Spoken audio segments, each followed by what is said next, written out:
It's game day, baby! Welcome to the Giant pregame show presented by Sherwood Ford. Caroline and Tyler here with you guys. Tyler, what's going on? We were just here on Tuesday playing the Winnipeg Jets, and now we're here on a Thursday playing the same team. First off, good to be back in studio with you. I feel like that's maybe good luck for the Oil, right? Maybe when we do it from home, that's a lesson. Maybe we should be coming into the studio every game. And I have my crystals.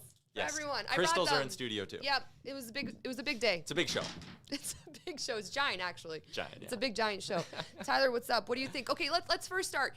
5-2 against the Winnipeg Jets on Tuesday night. Not the result the boys wanted. Obviously, we'll talk about Draisaitl in a second, but what do you think was like the missing piece in this Edmonton Oilers team that was really lacking on Tuesday night? Well, kind of almost similar to a lot of their losses this year. Slow start. Poor performance from the bottom six, and that's really what it came down to for me. Like, you can't fall behind 4-0 to any team in the NHL except maybe the New York Rangers, never mind a team in Winnipeg who's leading their division and looking like they're going to be a cup contender. So you go down 4-0, you shoot yourself in the foot right off the bat, and the Oilers' bottom six just wasn't good enough. I'll have a little bit more on that later on, but, I mean, Draisaitl scored twice. The power play came through for them.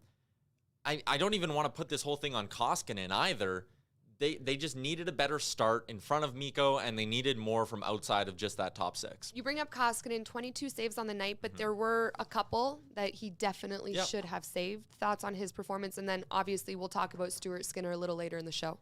It's not surprising, and I'm not going to sit here and rip on Mikko Koskinen. We've seen year after year, when Koskinen's used in these short spurts in a true 1A, 1B setup, he's a good goalie. Yep. He can give you league average, if not better results. That's what he was doing earlier in the year. But just like we saw last year, when you overwork the guy, his numbers fall off a cliff. And I said on the weekend when we did our pregame show, I said, Mikko's got to get one of these next two, or sorry, Stuart Skinner has to get one of these next two starts. And they went back to Mikko too many times. And, I mean, they got away with it over the weekend against St. Louis because their offense came through. They should have started Skinner on Tuesday and given Mikko the day off. They didn't, and I think it bit him in the behind a little. Talk about offense. Leon Draisaitl, 2 goals in the game. 33 points in the season. I repeat, 33 points in the season so far in 15 freaking games. I swear to God, every time there's a game, I'm like, Draisaitl's going to get a goal. Yeah. It's crazy. Well, I mean, yeah, and if you said that, if you bet that every game, you'd be making yourself a lot of money because that's all Leon's done is score goals. He looks bored with scoring goals and a couple on the power play. I mean, Gregor's been tweeting out. It's basically every night when he's putting up 2 points or more, it's a record-setting kind of night. It's stuff that hasn't been done since the mid-'90s with Lemieux and Jágr, and it's an unbelievable run. And what we've seen from Draisaitl over the past couple of years is he has the ability to be remarkably consistent. So, you know, is he going to end the year with 82 goals and 100 assists? No. At some point, it's going to slow down a little bit. But I think this is a guy that's now firmly on 60 goal watch this season. I think he can hit that number. Now, here's the most hard-hitting question of the Giant pregame show, presented by Sherwood Ford. Does Winnipeg have an airport? Because I'm new to Oilers Nation, so I don't get the joke. I mean, if you're new, then, I mean, come on. But, yeah, I mean, a running joke for a while now whenever the Oilers have to go to Winnipeg. And maybe that explains their slow start. The bus up from wherever they have to bus up from in the States, in North Dakota or whatever, the bus ride took a lot out of the Oilers, and that's why they couldn't compete in Winnipeg. Oilers back on home ice, though, and they've been a great home team this year, 6-1-1 at Rogers Place. The offense has come through for them consistently. Something about getting that last change really works in their favor, and hopefully they can do that again tonight. It's perfect segue into the opposition report presented by Jägberger. Also, the boys have not lost back-to-back games this season. We mentioned everything that happened on Tuesday night. We mentioned the last pregame show that the Winnipeg Jets have these big-time players in Scheifele, Kyle Connor, Dubois. Who else am I missing? We have... Go through it. I mean, Andrew Kopp picked up another assist. He's having a great year. Just read the scoring report from last game, and now the Jets' big guns came to play. Big guns came to play, and I need to know from you, how do we stop those guys here at Rogers Place tonight and maybe anything that we didn't do on Tuesday night that we have to do on Thursday night tonight to beat this Winnipeg Jets team. The Oilers have the advantage when it comes to high-end talent. The thing with the Jets is that, they're a really, really deep team. That forward group, they can roll 3-4 lines at you, and that's why the Oilers' depth has to be better. We'll get to that in the line combinations in just a second here, but, Winnipeg has struggled at times on the road this year. They're just 2-2-2 away from the Bell MTS Center, and, you saw it last game, right? They every game, it feels like they have one line that's coming through and producing. Kopp, Scheifele, and Ehlers outshot the Oilers 7-3 at 5-on-5, outscored the Oilers 2-0 at 5-on-5. The Oilers have the high-end skill to cancel out one of those lines. They need their third or fourth line to give them a little bit of something if they want to stay competitive. Can we go into the lineups presented by Deuce Vodka? We absolutely can. Things staying pretty consistent here for the Winnipeg Jets. You got Scheifele between Ehlers and Kopp, like I said, coming off a very good game. Pierre-Luc Dubois, Kyle Connor, and Blake Wheeler. That trio has combined for 11 points in their last 5 games. Adam Lowry with Evgeny Svechnikov and Jansen Harkins on the third line. Riley Nash, the former Oilers draft pick, with Christian Vesalainen and Dominic Toninato is the fourth line. On the blue line, which came through nicely for the Jets last game, Morrissey with Schmidt, Dillon with Pionk, Stanley with DeMello, and the Oilers, they were able to hold the Jets. They went 1 for 4 on the power play. That top power play unit, Kopp, Connor, Ehlers, Pionk, and Riley Nash working as a bit of a net front presence between the pipes for the Jets. Likely Connor Hellebuck, not quite fully confirmed, but Jets, you can see why they'd be going back to Hellebuck. He's been great as of late. Which everyone, when I asked, because I was obviously at the Canada-Mexico game, when I asked what happened with the Oilers on Tuesday night, everyone responded with Hellebuck. He's just been a massive presence for the Jets between the pipes. Let's go into the lineups for the Edmonton Oilers. Yeah, we got a few changes coming through here. None of it in the top 6, though. McDavid, Puljujarvi, Hyman, Draisaitl, Nugent-Hopkins, and Yamamoto. The bottom 6, or I should say the bottom line, is going to look a little bit different. McLeod sticks with Cassian and Fogle. Colton Sevier will center the fourth line. Tyler Benson on the left side. Kyle Turris on the right side. Upper body, I think they're calling it a head injury. They weren't going as far to call it a concussion for Derek Ryan, but he is not in the lineup here tonight. Blue line stays the same as well. Cuckoo with Bouchard on the third pair. Top 4 remains consistent. The Oilers' power play went 2 for 4 last game. They obviously aren't messing with that top power play unit, best in the league. And between the pipes, like you said, Stuart Skinner, 265 goals against average, 913 save percentage. He's given the Oilers some really, really good appearances, and you can say in every game he's been in, he's given the Oilers a chance to win, but there's no doubt they need to be a little bit better in front of him, especially early on tonight.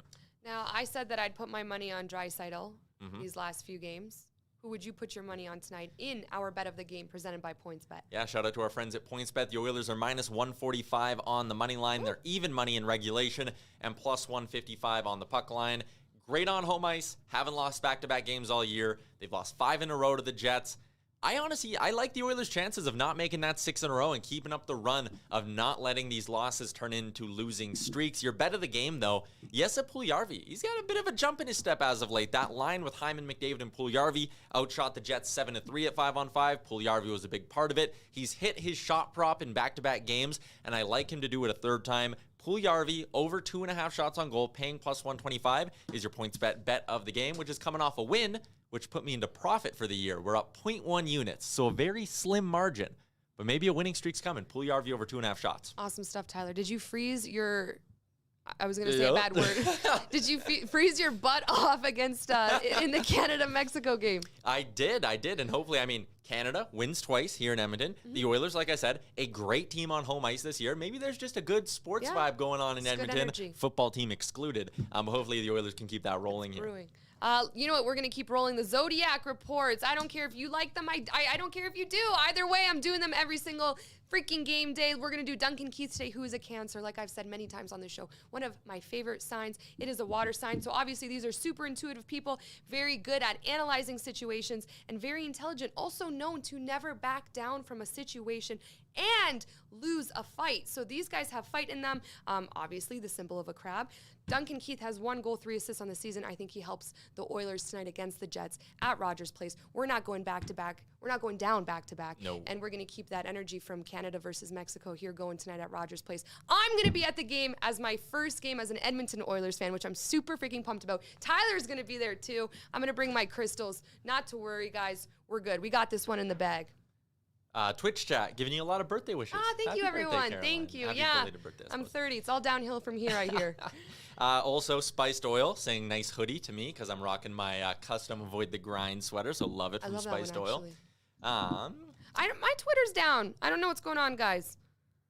So I would love to check Colin Twitter. Rain with an interesting one. Nugent Hopkins. He's 3 points away from 500 on the career. Could Nuge get to 500 Nuge. points this year? We'll need a bit of an offensive outburst from the Oilers to make that happen. But Nugent Hopkins, maybe all 3 apples as well. Wouldn't that be fitting? And second in the league still with assists. He's 1 apple behind Connor McDavid. So Edmonton Oilers doing really well in that department. Yeah, Wayne Arnold. Turnovers, dumb penalties, and they have to learn to play 60 minutes, but goaltending is going to kill the Oilers. Addressing the first part of that one from Wayne, the Oilers went up against a really good team in Winnipeg, and it's not like, they lost because they weren't the better team that night, but you can pinpoint the ways the Oilers could be better and compete against a team like Winnipeg. And again, it goes back to even earlier in the year when the Oilers were winning games and they weren't necessarily bringing their A-plus effort in those games. That's maybe catching up to them now, but I still believe if they get hot, this Oilers team has another level to reach. Hopefully being back on home ice after a long road trip gives them that little bit of a spark. Predictions?